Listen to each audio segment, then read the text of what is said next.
Rafael Marchan has officially made the Phillies opening day roster, but Ranger Suarez may not be ready for opening day. Let's talk about it next right here on the PHLY Phillies podcast. What's up, everybody? Tyler Zulli here, back on the PHLY Phillies podcast, and two pieces of news have come out in the last 24 hours or so. We'll start with the good. Rafael Marchan has officially, or seemingly officially, made the 26-man roster after it was reported that Garrett Stubbs has been optioned to AAA Lehigh Valley to begin the year, and we've talked about this in the past. This just makes too much sense. First and foremost, it's an options thing. Garrett Stubbs had an option, Rafael Marchan didn't. And quite frankly, I think I've come to the conclusion, even though he's had some injury history, which has played a big part in his career so far, I do think Rafael Marchan would have been claimed if the Phillies tried to pass him through waivers to send him back to AAA. I just think the pop is there, the defense is there. We'll talk more about that in a second, but I just think he's too good of a backup catcher, assuming health, that some team somewhere across the 29 other teams would have taken a stab at him and claimed him, and then you lose him for nothing. So just in terms of waiver claimability, this makes the most sense. Marchan had no options. Stubbs had an option, so it just makes a bunch of sense. Second, I just think Marchan's a better player than Garrett Stubbs at this point of his career. Now, we highlighted a bunch of the numbers from Marchan and compared them to Garrett Stubbs on a video that dropped a couple of weeks ago, and we'll link that in the description if you want to go back and watch it to see in further detail why this makes more sense. But we can talk about a couple just for example. I think the offensive productivity is the big piece of this. Garrett Stubbs hasn't barreled a baseball in 2 seasons. He's hit 204 and 207 each of the last 2 years, and his metrics across the board on both batted balls and things like chase rates and strikeout rates just aren't nearly good enough to keep him around as the backup catcher. He's been here for the last 2 years. The productivity offensively just hasn't been there. Now, the one thing we know about Garrett Stubbs that he does well is his pop time, a 1.88 pop time last year on a more than significant amount of throws because of the fact that JT Realmuto missed a bunch of time because of the injury. But I just don't think the arm strength and the defensive value are there enough to offset the poor offensive performance. Marchan has pop. Marchan has the ability to drive the balls into the gap. He also is a switch hitter, which I think is going to be important for the Phillies lineup, especially considering the fact that they could go with a super lefty-heavy lineup against a right-handed pitcher on any given night if Marchan were to be the catcher and he hits from the left side. Third, I think for the first time in JT Realmuto's tenure, the Phillies need a backup catcher who can play multiple times a week. In the past, you've seen backup catchers get spell opportunities and really kind of catch once a week, mostly Sunday day games or in the second half of a doubleheader or whatever the case may be. That's where you saw a lot of Garrett Stubbs. I think this year, for the first time, the Phillies are going to temper the amount of expectations they have on the games played by JT Realmuto. Now, Garrett Stubbs and Rafael Marchan both caught a decent bit last year because of JT's injury that limited him to just 90 games in the season. But even with a healthy JT, I think Rob Thomson is going to start to look to get JT off his feet more than just the kind of prerequisite once a week Sunday afternoon type of game. I do see a scenario in which Rafael Marchan ends up catching perhaps twice a week, especially as you get into the latter portions of the season. The early portion of the season is littered with days off. I believe there are 3 days off in the first 12 or so days. JT's going to catch a bulk of the games for the Phillies because of those days off. But as you get into May and June, into the dog days of summer, you get past the All-Star break and towards the trade deadline, you're going to start getting days where you have 10, 12, 14, 16 consecutive days of games being played. And I think the Phillies are going to turn to Marchan as a more used backup catcher than what we've seen with the Phillies in the past. And my guess, again, I think it's probably going to be about twice a week. Now, here's something that was surprising to me. Of the 29 other catchers who are expected to see the bulk of the action behind the plate for their teams, who are expected to be the starter for their teams, only 3 of them are 30 years of age or older, and only 2, Salvador Perez and Jacob Stallings, are older than JT Realmuto as he heads into his year 34 season. Now, this all hinges on Rafael Marchan being healthy.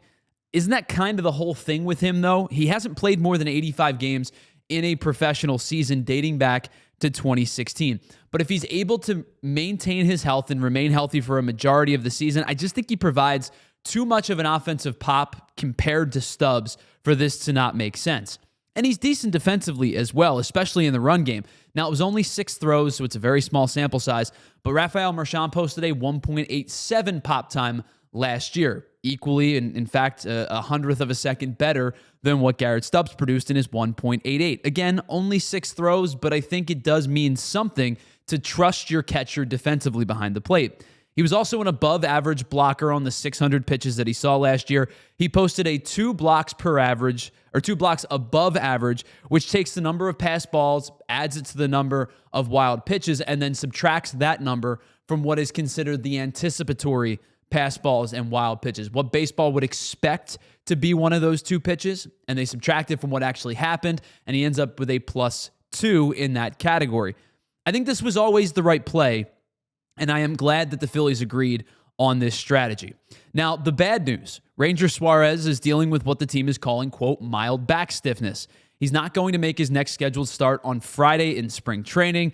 Rob Thomson did say that the back injury is, quote, not quite as bad as last year's injury. He also added that we'll probably find out more in the next 24 to 48 hours. Now, that was a little less than 24 hours ago, so we may know some more details in the coming day or so.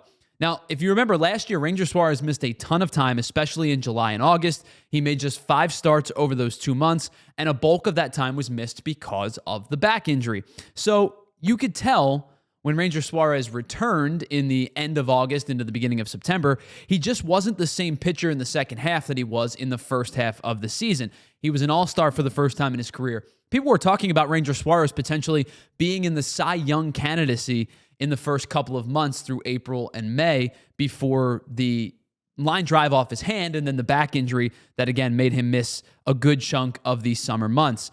When he came back from the injury, he gave up 17 earned runs over 25 1/3 innings pitched. His velocity was down pretty significantly, and he gave up 28 hits and 36 base runners over that time. Ranger just wasn't the same pitcher in the second half that he was in the first half. Now, I do personally think he pitched pretty well in the postseason against the Mets. You can take a look at the fact that he walked 4, he gave up 5 hits, he only pitched 4 1/3. But considering my expectations for Ranger heading into that game were pretty small, I thought he came up pretty large. He got out of a couple bases loaded jams. He struck out 8. Even though his command wasn't perfect, he really kind of grinded out that 4 1/3 innings, and he gave the Phillies a chance to win. Now, he left with the bases loaded, and the grand slam ended up being hit. That was kind of the death knell for the Phillies season, but you could say the Phillies season was over even before that swing. All of this paired together, the fact that his back is tight now, the fact that he missed a bulk of the season in the middle portion of the season with back problems last year, the fact that it forced his velocity down, I think the Phillies may take a cautious approach with Ranger Suarez to begin the year, and I think his status for opening day is probably in jeopardy.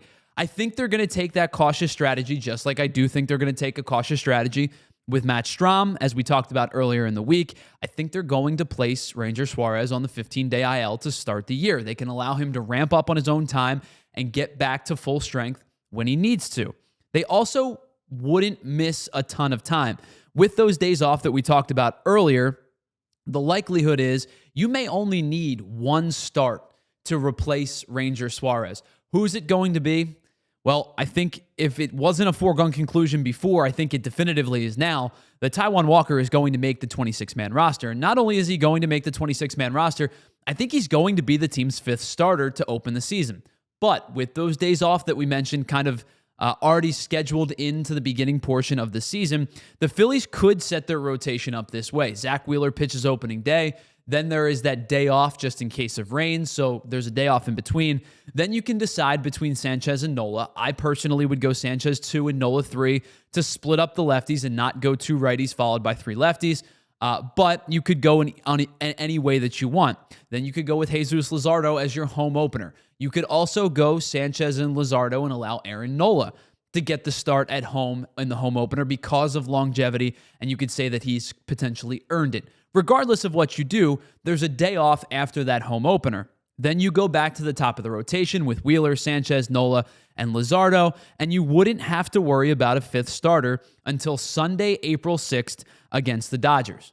And after that, you would only have to worry about that one start because Ranger Suarez could be off the IL as early as April 8th. And he could make his debut as early as that day, but I think he could make his debut on Saturday, April 12th against the St. Louis Cardinals. So you could set up your rotation in a way that really wouldn't hinder you from losing out on any starts, with the exception of the one against the Dodgers on Sunday, April 6th.